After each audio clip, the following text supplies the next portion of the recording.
Almost all people have been to a zoo at least once or twice in their lifetime. Studies show over 7 million people attend zoos per year. People along with myself get caught up in the entertainment of seeing our favorite animals and do not understand what the animals go through to get where they are. Because of this tragic misapprehension, zoos have become a source of torture for the incarcerated animals that take a toll on the animal's body over time.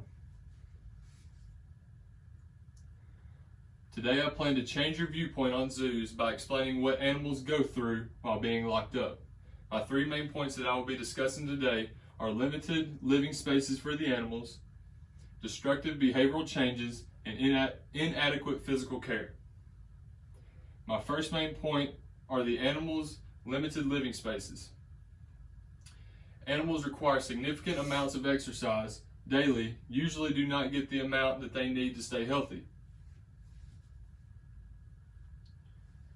For example, Alaska zoos were struggling to take care of an elephant named Maggie. Because of the weather conditions, Maggie was forced to stay in a small indoor facility.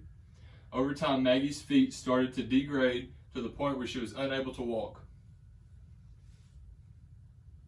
Also, psittacosis, also known as parrot fever, is an infection that is carried in many different types of birds. Symptoms for parrot fever are nausea, weakness, diarrhea, and muscle pain. Physical contact with an infected bird can be life-threatening. My second main point is the animal's destructive behavioral changes. Due to being separated from their families, animals go through serious amounts of depression. Depression in animals lead to unplanned aggression and mood swings. One incident happened at the Elephant Sanctuary in Tennessee, where a young elephant named Sissy was separated from her family. Sissy started showing signs of aggression over a few months after being alone. It only took 3 years before a zookeeper was found dead in her enclosure. Sissy was labeled a killer. Depression and refusal to eat in animals both correspond with each other. In other words, animals that are depressed refuse to eat. This leads to malnourishment in animals and shortens their lifespan. My third main point is inadequate physical care. Although animals do get treated for diseases, they are exposed to more diseases in zoos than they are in the wild. Hundreds of animals die each year in zoos. Many animals are due prematurely, not treated as they should be, and or become depressed. Animals tend to live 3 times longer in the wild than they do in zoos.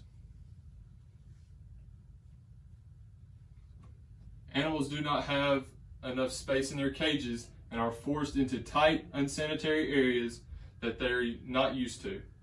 Animals in zoos are at a higher risk to developing behavioral problems. Animals will start pacing back and forth, and this is a sign of a behavioral problem. These problems are developed by being kept in zoos.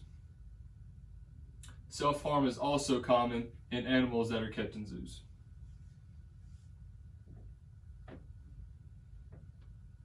Today I have provided reasons to change your viewpoint on zoos.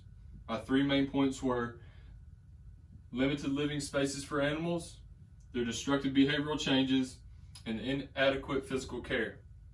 I would like to persuade everyone watching this presentation to take into consideration the emotional and physical effects that animals go through while being locked up in zoos. Just like humans, animals have emotions too.